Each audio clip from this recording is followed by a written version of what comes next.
Years ago, I worked at a motel as a housekeeper. The motel itself wasn't exactly all that nice, but at least it wasn't some crack house either. The work wasn't too bad, but it did get kind of disgusting, cleaning up after some people. But for the most part, it was a quiet job.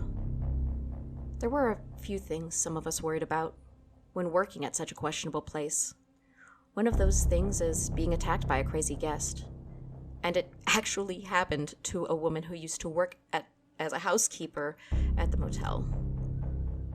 Fortunately for her, she was able to escape without any injuries when the other guests heard the commotion and came to her rescue.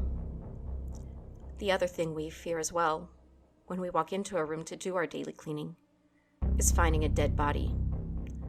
From the first day I worked at the motel, the other housekeepers who helped to train me had always said that they think about it every time they walk into a room to clean it. Luckily for most of them, they never had to walk in on anything more than a trash room. A few, however, haven't been so lucky. One housekeeper found a man who had overdosed on pills. Another found an elderly woman who had passed away naturally. After hearing all that, I figured that would be the extent of what I'd see if I ever had the misfortune of walking into a room with a dead body.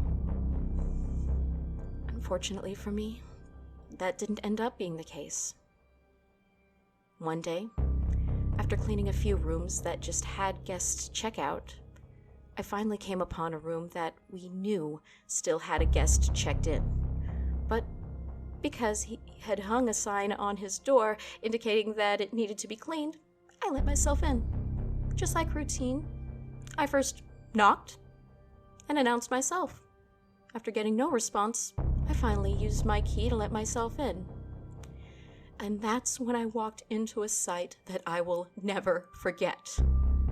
There, sitting up right on the bed, pressed against the headboard, was a dead man in his underwear. The wall behind him was decorated with a coating of his blood, with fragments of his head and brain mixed in. He had killed himself with a handgun that was clearly lying on the bed beside him.